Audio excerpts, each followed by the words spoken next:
Good afternoon, everybody, and welcome. Thank you for joining us today. My name is Chris, and I am the content manager here at Mobile Live, which means that today's topic is of special interest to me. And judging by the attendance that is still coming in, I'm going to say that this is of interest to a lot of you as well. Perhaps in no time in recent history, or at the very least recent memory, has the topic of accessibility been so prevalent and applied to so many facets of our lives, and for good reason. Long ago, the world recognized that the way moving forward was through technology. However, for people with disabilities, technology was rarely an enabler, more of a roadblock. Fortunately, it seems by and by that the world is coming and waking up to this shortcoming. So why would a person want to ensure that their brand, the products and services that they offer were more accessible? Well, for starters, we'd like to think that you want to do it because you're a good person. You intrinsically believe that it's the right thing to do. Maybe feel-good factor isn't for you. That's fine. Maybe you're more about making sound business decisions. After all, accessibility opens up your brand to much larger markets, and more potential customers equals more growth. That's just business 101. Or it could be that you are aware that January 1st, 2021 is less than 6 months away. And unless you want to be breaking the law on New Year's Day, your organization's web content must be WCAG 2.0 AA standards compliant. That was a mouthful. But that's the reason we're all here today, or at least likely one of them. And those are also the reasons we invited you and our guest speaker, who over the next short while will take you through the Accessibility for Ontarians with Disability Acts, or AODA, a bit more on accessibility and disability, two sides to every coin. And then finally, 3 steps to getting accessibility right. So on that note, I'd like to introduce our guest speaker from our partner company, Essential Accessibilities, the world's leading accessibility as a service platform, their Chief Growth Officer, always a mouthful, and to be honest, just a really nice guy, Eric Feinberg. Well, thank you so much, Chris. Hello, everybody. It is great to be here. I agree with Chris. Accessibility has arrived in our business landscape with the velocity and ferocity like very few things before it. We've had privacy, security, customer experience, analytics. Accessibility is up there with them. Today, we're going to be talking about AODA 2021 and what you need to know about digital accessibility and the law. As Chris mentioned, we've got 3 components to the beginning part, and then we've got a Q&A session where you can drop in questions through the chat window, and I'll be happy to answer all of them. So let's get to it. I think we should start with a bit of a poll, don't you? Yeah, I think so. So Chris, let's have this. We've got, what is the main reason why you're joining us today? I'm new to accessibility and I want to learn more. My company is experiencing an accessibility lawsuit. I want to learn more about how to increase sales by being inclusive and grow that denominator. Or I want to go beyond the basics and implement a comprehensive approach to accessibility.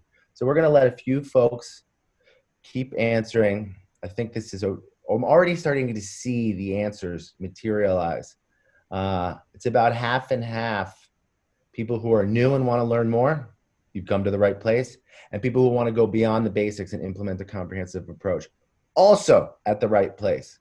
It turns out that accessibility has a knowledge set that once I share it with you today and Mobile Live and me and you can talk maybe, you'll be able to have as much knowledge as you need. Here we go. Okay, so that's it.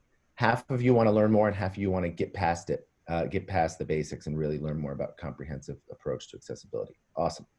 That really helps me. All right, cool. Let's do it.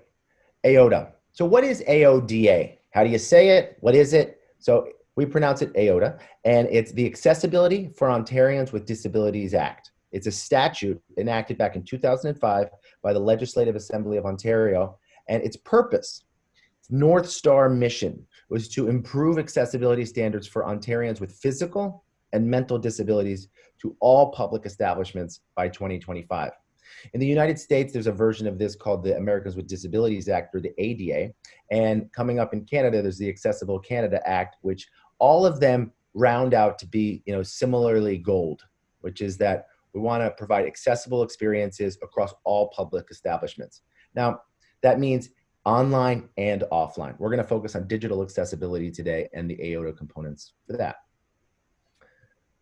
The reality is that while it was passed in 2005 and its end goal to be having everything compliant in 2025, which was a 20-year time horizon, there were clear markers in time about when you need to do things, especially in the digital world. And the don't miss the deadline moment, just to get ahead of it here, is that as of January 1 of this coming year, 2021, the end of this year, all businesses providing goods and services to the public must be compliant with the AODA customer service standard, and the standard that's been stated for that is what Chris mentioned earlier, which is WCAG 2.0 AA. So I like this little expression, this equation at the bottom, and if I were you and I was thinking about this, I might print this out and put it up, wherever you're working, is that AODA 2021 equals WCAG 2.0 level AA. For you to be compliant, you need to hit the standards associated with what WCAG 2.0 AA is. And I'm going to go into that a little bit today. But that, if you think about anything that you're taking away from today, is when do I need to be compliant? January 21st, 2021. What does it mean for me to be compliant? I need to be at WCAG 2.0 level AA. So that web content accessibility guidelines has different levels, and I'll share those with you in a minute. So who are you? Like, who do you want to be in the world? Do you want to be somebody who is not in conformance with the law? Do you want to be a company that's losing customers because you don't have an accessible experience that everybody can access? Do you want to hurt your brand and goodwill out there in the market? Do you want to create something and then go back and fix it with expensive workarounds? These are the questions that you can ask yourself when you say, what is the risk of being non-compliant? The fines in the AODA world are hefty, up to $50,000 a day for individuals who are non-compliant, and fines of up to $100,000 a day for companies. So who do you want to be? Do you want to be on the side of right, smart, and legal thing to do, or do you want to not be that? When we look at the AODA Act specifically, it comes in, basically 7 components. And I've kind of triaged them down to 5 here, where there's kind of general guidelines, there's information and communication guidelines, that's for you. There's employment guidelines, which govern a little bit of internal digital accessibility for employee experience. And then we got transportation, accessible design of a built environment, which is ramps and things in the physical world, customer service, and then the compliance associated with it. So when you read the Act, which of course I've done, you're able to see that there's a lot of applicability across all facets of life. And what we're going to focus on today is the digital accessibility component. So when we think about being in conformance with AODA and with this AODA 2021 equals WCAG 2.0 level AA, what is WCAG? WCAG stands for Web Content Accessibility Guidelines. These are guidelines that are generally accepted to be the accessible guidelines. It's produced by an independent global organization that is not a specific company, but a volunteer-based organization called the W3C. And the POUR principles govern it. P-O-U-R, perceivable, operable, understandable, and robust.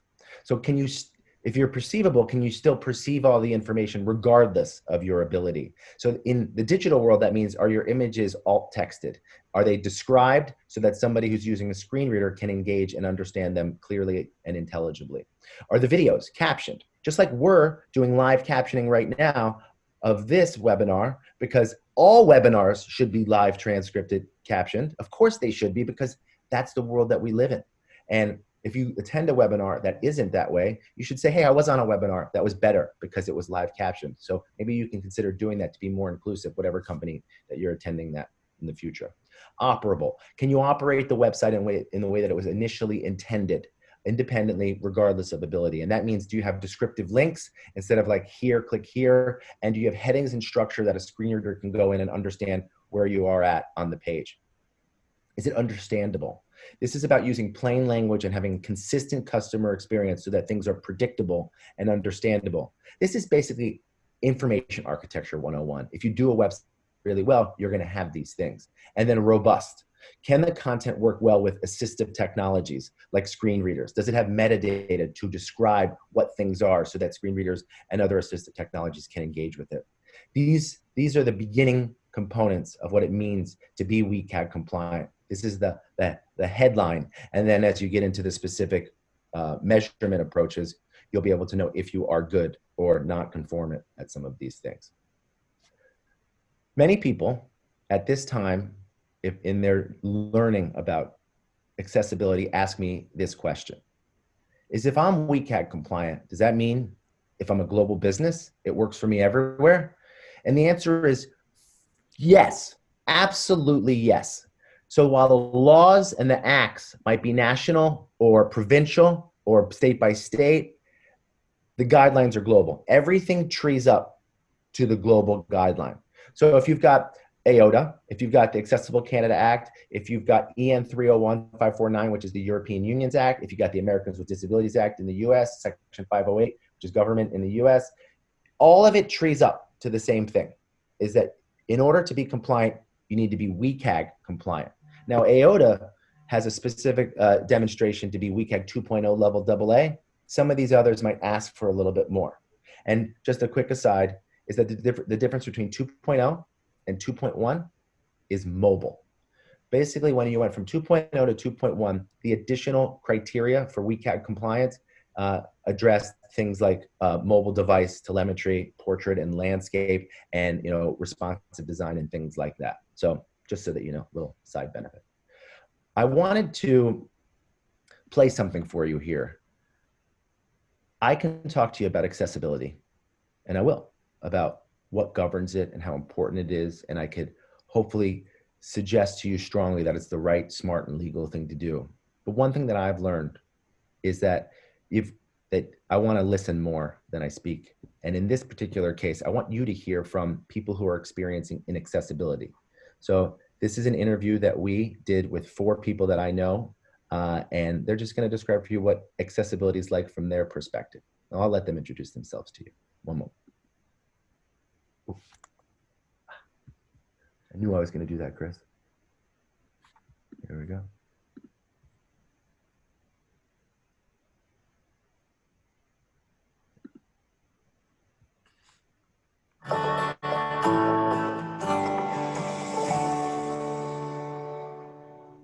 When you have a website that's not accessible to people with disabilities, you're basically hanging a sign outside the door that says your business is not welcome here.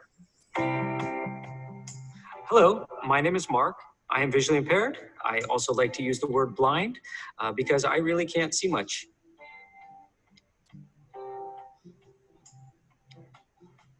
My name is Stephanie. I was diagnosed with juvenile rheumatoid arthritis when I was 18 months old. This is Juan, my son, and he has cerebral palsy. He's my love. I do everything with him. In 2004, 2005, nobody knew anything about web accessibility.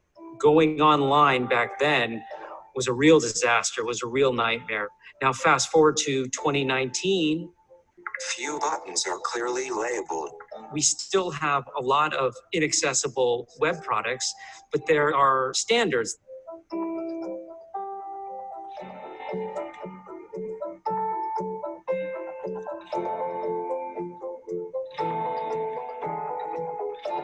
If I didn't have any obstacles, I would spend a lot more time using technology. For people like him, the world is not accessible. So web accessibility is not only the right thing to do, but the right thing to do for business. What is essential to me is having tools to navigate my day-to-day life.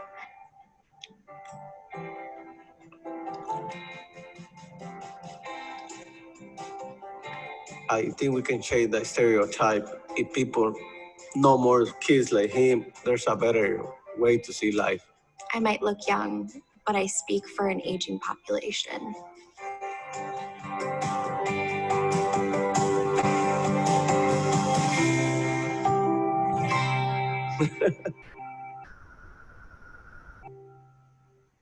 I love all those guys. I know all those people. It's my best friend's brother, somebody I go to soccer games with. I know those people. And so it's important for you to know from their perspective that the world's not the same for them when digital experiences are inaccessible. I don't have to tell you that everything's moving to digital. We'll talk a little bit more about that in a second, about how everything is moving to digital from a COVID standpoint. But what I'd like to just size for you right now is the scope of what we're dealing with here. There are two sides to this coin, okay? Accessibility and disability. And so we need to really understand how big of a coin we're dealing with here. So if we think about the head side of it, we've got a giant population here. 1 in 5 people self-identify as having a disability, and the rates of disability are increasing due to population aging and the increases in chronic health conditions, among other things. But the thing that I want you to be really resonant of is this. While we can identify the amount of people that have disabilities, the cascading impact of a negative customer experience that somebody with a disability has, it is massive. 105 million people have an emotional connection to disability. So if you do not right by somebody, they're going to tell their friends and family. And believe me, they do. And so inclusivity matters because you'll have more customers potentially. And this doing the right thing is something that a lot of people say, and I'm down with it. But it's really about what's doing the right thing, what's good for business, and also what's the legal and responsible thing to do. The impact is massive, and it cascades beyond the segment. The other side of the coin is accessibility. And you're on this webinar, and so half of you were like earlier on into your journey with it. So I don't want to pretend that everybody knows what accessibility is. So I'm just going to define it for you. Is that accessibility in the digital world means that it's the design and composition of the environment so that it can be accessed, there's that word, understood, which is the POUR principle, the U, and used to the greatest extent possible by all people, regardless of their age, size, ability, or disability. And I love this definition because ability and disability are interchangeable in this world. And so accessibility, when you look at it from a definition, dictionary standpoint, it's simply about being capable of being understood or appreciated and being able to be used. The desired state of your digital experience should be successful, whether somebody is using, sight and mouse and keyboard experience, or whether they're using a screen reader. There is no sacrifice that needs to be made anymore about customer experience, great customer experience, I should say, and accessibility. It's not a choice that you have to make anymore. You can have great customer experience and be fully accessible. These two things work harmoniously. So when you think about disabilities and specific types of disabilities, what specific challenges and concerns do people with disabilities face? Well, if you're blind, your reliance on a sense of touch as a substitute for impaired vision. And so that's where screen readers come in. If you're deaf, you can't hear and you're relying on lip reading and other approaches in the physical world, and in the digital world, you would need closed captioning and live captioning like we have here. If you've got physical disabilities and you have difficulty using a mouse, for instance, you would need to use something called a switch, which is a very cool piece of technology that instead of moving your mouse around in an XY axis completely, it actually allows you to use other components to target in and use your switch just to use a single press to make the customer experience work. Cognitive is about being able to write content for all levels, and then simply being able to access everything is something that is your responsibility to do. So let's switch to the second part of what we're going to discuss today, which are what are the 3 steps that you can do out of this webinar to be accessible. And it starts with controlling the narrative. Some of you might be marketers, some of you might be IT professionals, some of you might be in legal, some of you might just be interested in this category in a different group. Controlling the narrative is something that is very doable. And it starts with believing. Do you believe that being accessible is important? If you believe it, well, then just tell people. Why would you hide that from the world? You don't have to be accessible to be able to start to tell people that you're on the path to accessibility. And COVID-19 has amplified this, the importance of inclusion. Now, before COVID, people had websites and they didn't have what we call COVID statements now, which are People have launched these statements where they've taken a bar, a significant real estate on a website and said, this is our commitment to COVID. And it tells about the impact of the customers, the changes to any customer service, that if you can't go in the physical world, here's some alternative means, the impact on our employees. COVID statements are well documented. You need an accessibility statement. And so here's an example of our client that has a COVID statement very clearly, marked at the top of the screen, Stanley Black & Decker. And then they also have at the bottom of their screen where the privacy policy is, they have an accessibility statement. And these two things work hand in hand. So everybody understands what a COVID statement is. Like if I told you that 6 months ago, everybody in the entire world's website would have a COVID statement, you'd be like, I don't know what that is. I don't know why that is. And I'm telling you now that everybody in the entire world is going to have an accessibility statement within 5 years. I totally believe that. And those accessibility statements will live down by the privacy policies in the same font treatment and type. And it will share with somebody like Black & Decker's does here, a very earnest, warm, desiring of understanding statement about why accessibility matters to this company. In the Stanley Black & Decker case, their CEO cares about diversity and inclusion.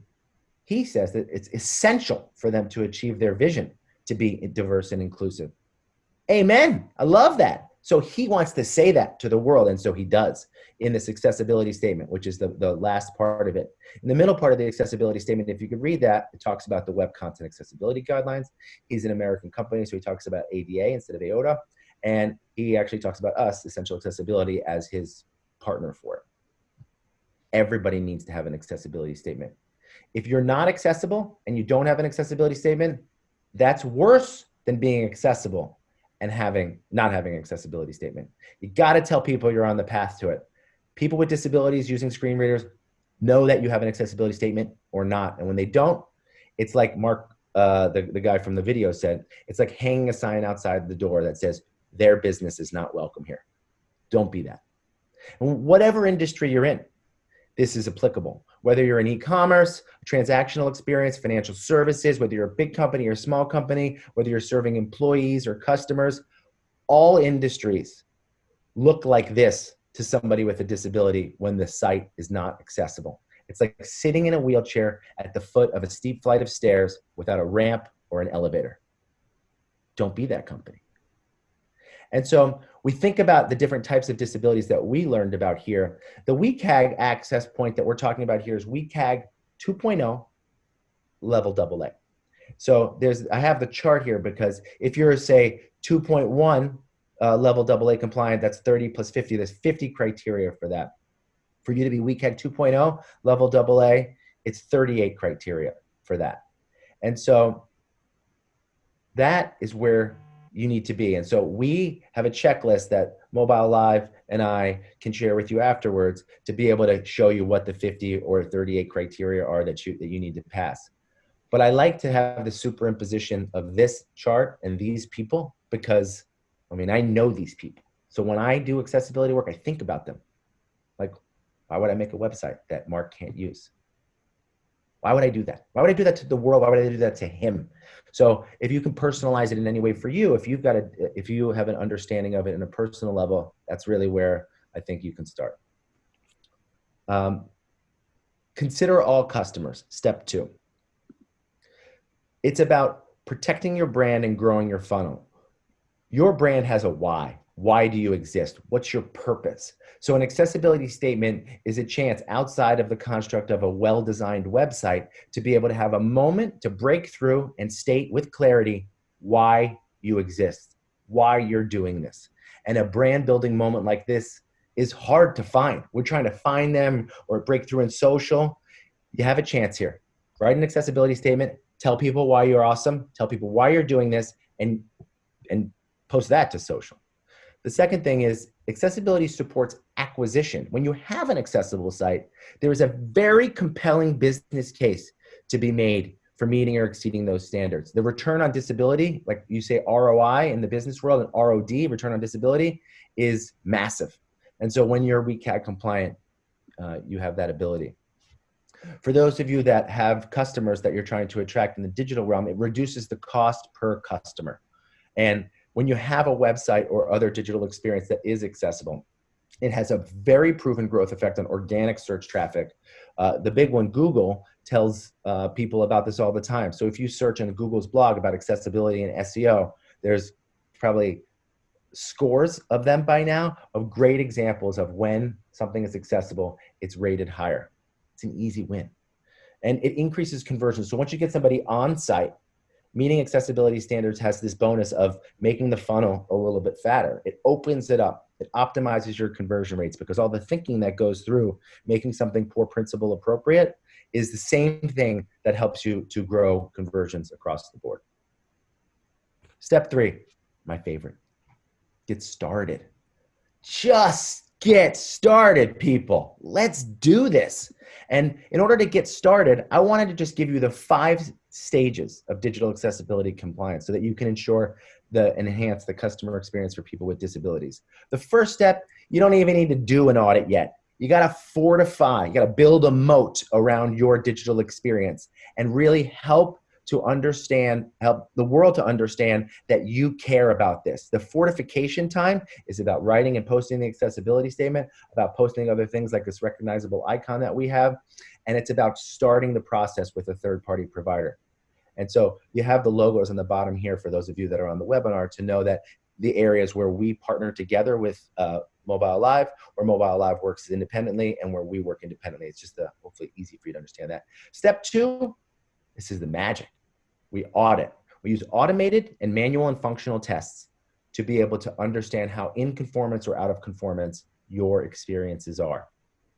And we measure it against WCAG 2.0 level AA for AODA, and we can even go higher than that, like 2.1 level AA, if that's important to you. And I'd probably suggest that if you're going to go through the process. But that's where we're great. We've got a team of people with disabilities who are using the actual assistive technologies to actually engage with the web experience and judge it.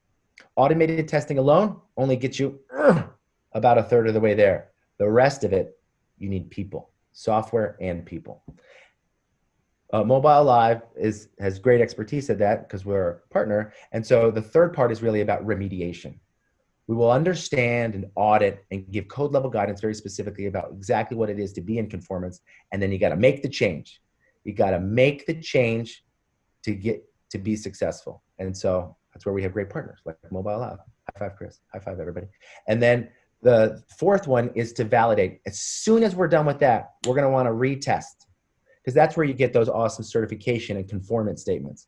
When you progressively test something after it's changed, our accessibility analytics then prove that it is in conformance with the law. And we write an awesome little certification. You could post it on your site if you want. You can just keep it in your legal file if you want. And then we have it in the system of record software that we have. So we can always say, oh yeah, back on July 29th of 2020, we were in conformance. We're awesome. And then it's like exercise. You got to monitor, you got to maintain, you got to keep it going, or else you get out of shape and you get out of you become inaccessible. So maintaining is super, super, super important. Those are the 5 steps. Super clear. 1, 2, 3, 4, 5. Done and done. This is a well-worn path. You're on it. You could be on it with us and Mobile Live, but this is a well-worn path that we do. Fortify, audit, remediate, validate, maintain. So good. The solution that we have to partner with Mobile Live's expertise is what we call accessibility as a service. You've heard software as a service. We're accessibility as a service. Software and people together. It's a single platform that includes credentialed experts in accessibility and a really, really awesome automated testing tool. The pillars that we kind of go to market with, if you will, are of course the auditing component. Fascinating. That's me. That's me. Hang on. Nice, Bureau. Nice. I'm coming back. Here we go. Resume share. All right, cool. Chris, vocally, can you hear me back? Can you see my screen, please? We can see it all, my friend. The man. Okay, so we got the dashboarding and the audits out of the gate. Of course, you got to do that. team of professionals, accessibility program managers, working well with partners like Mobile Live. The third part is something that we haven't really talked about too much beyond the fact that AODA is a law, but mitigating your risk is kind of everything when it comes to the AODA governance. Is that on January 1st, 2021, nobody knows, by the way, about how the enforcement's going to work. So I'd rather be on the side of right and just be accessible than wonder if there's going to be a boatload of mail merged letters that say you're out of conformance, you're out of conformance, you're out of conformance, pay up 50 or 100K. The last two are about training and enablement to be able to be smart about developing early on in the process and enabling your teams internally about how to create accessible experiences first instead of going back and fixing things that have already been created. And the last part is about conformance and validation, to be able to work with the third party and do this kind of right thing to offer accommodations tools for people with accessibilities to have a digital badge of certification, to be able to say, yes, we've done this and here's proof of it. Accessibility is interdisciplinary. A smart person told me that one time. A smart person who works at Mobile Live actually told me that, because it's true. If you're coming up with this ROD analysis, the return on disability, like an ROI analysis, but for accessibility, it is a cross-functional thing. Customer experience teams, legal teams, and brand and design teams are all going to have to work together to understand that they all have a piece of this story to tell, but also they're influential on improving the business when they do their part. So what can you do? You can work with a knowledgeable partner like us who can ensure that you deliver assets that are compliant and accessible. You should also, I'm not in charge of this, but it's something you can do, that your procurement process makes digital accessibility a requirement for any new technology that you buy. If you're going to buy a SaaS solution to help your business run better, like a Salesforce or something like that, I want you to ask them, are you compliant? Are you disability friendly? And when you have employee specific internal software that you're buying, you should ask in the RFPs, tell me about your disability story. Are you accessible? Because people with disabilities represent a market opportunity for you and for your employee base. So don't leave anybody behind. And then last, now more than ever, there is critical importance for digital communications during this pandemic. And I think for all time, we've seen a change in the world. It's just changed. We understand that people work from home, that they need alternative inputs and assistive technologies to be able to do that well. Everybody knows that now. This isn't something that you can guess around. So it's critical now, more than ever, that websites, apps, social media, all the digital assets that you push out into the world be fully accessible. Because the reality is that it opens up you or opportunities for you as an organization for the social, legal, and business benefits of digital accessibility and compliance. If you get disability right, you get customer experience right, your business grows. All good things happen from there. I kind of want to remind you about this, but maybe we already said this enough times. But on January 1st, 2021, pretty close to now, all businesses providing goods and services to the public in Ontario must be compliant with the AODA Customer Service Standard. AODA 2021 equals WCAG 2.0 level AA. We'd love to help. And with that, I'm going to hand it back to Chris for a little Q&A. What was that date again? I totally slipped my mind. I actually have this other, I draw it sometimes. It's 1121. It's a cool number, 1121. If I don't have my notebook close by, but I literally like doodling, like in middle school, you doodle. I do 1/1/21. It looks really cool. You guys can do it. Well, we'll get one of our designers on it. Thank you, Eric. That was great. As someone who produces content, it puts things into perspective. And every time I watch that video, it certainly tugs at the heartstrings. But I'm going to stop wasting time. We have quite a few questions have come in, and we had some eager people who actually sent them in advance. So we'll get started in absolutely no particular order. I saw on the EA website, Essential Accessibility website, that's something about accessibility as a service. Can you explain what that entails? I think you went into that a little bit, but. Yeah, I did, but that means somebody was multitasking during our presentation, and that's fine. It's fine. The accessibility as a service is our phrasing for it's basically accessibility's journey. We've kind of encapsulated into this concept of accessibility as a service. It used to be that accessibility was a one-off thing. I'm going to do an audit and I'm going to be done. But just like so many things in the world, like privacy, security, analytics, customer experience, the things we talked about at the top, accessibility has gone from episodic to continuous. It needs to always be on, always be connected. And accessibility as a service is the framing, phrasing for being connected to accessibility all the time. So the way that we work is we work on an annualized basis over time with people, and they get the legal, the technical, the business, the counseling that we offer all over time. Instead of having like this lump of, okay, let's do a big audit and like say, see you later, and we wish you the best. It's really about working well together. Oh, thank you for that. Yep. Awesome. Okay, perfect. Here's a very topical one. What's the biggest lesson that we've learned from COVID about accessibility? No excuses anymore. No excuses. We're at a point now where COVID has taught us that so many of the rationales that were being used about why things shouldn't be accessible can't be used anymore. Everybody works from home. This hybrid model of going into an office and not it's the norm now. It's not the exception. And people thought that accessibility was like an exception to the design rules. Let's figure out how to do it afterwards. And what COVID has taught us is that the things that people with disabilities are dealing with on a day-to-day basis, which they don't apologize for, even ask for anything for, this is their life, that everybody is dealing with them now, that they're not able to do everything the way that they did before. And so COVID has allowed us a view into what the world looks like when you're not in control of everything, when there aren't ramps everywhere in digital and in physical world. And I think this is just really helpful to the world to have. It's an empathy building moment in so many parts of life, but certainly in the accessibility world. Yeah, it certainly has exposed a lot of weaknesses that I think societally we kind of have. Up next, we've got I love saying this. I'm just going to spell it out because I don't say it as well as you do. WCAG, the only accessibility guideline applicable for Canada. Yes, it is. So WCAG there's actually a lot of different pronunciations for WCAG too, but I use that one. I'm trying to make it work. But WCAG is the only one.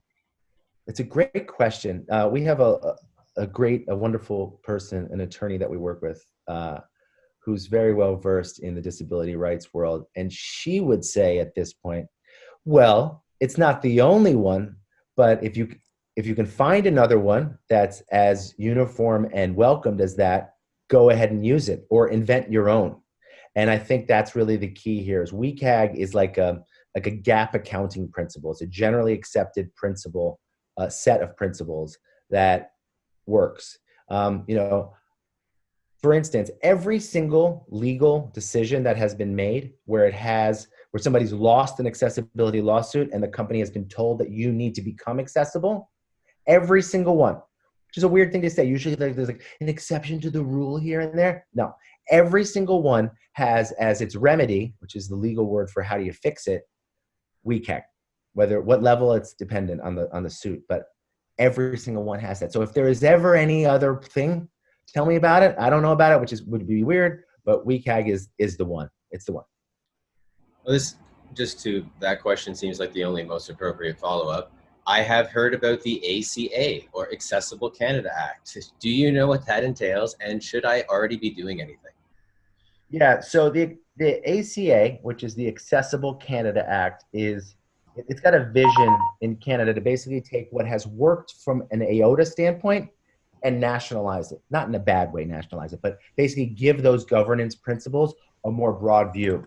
Canada is a very forward-looking country when it comes to accessibility, and Ontario specifically as a province and Toronto specifically as a city are always at the top or near the top, but almost always at the top of the list of what it means to be a great and accessible city, both from a digital and physical world standpoint.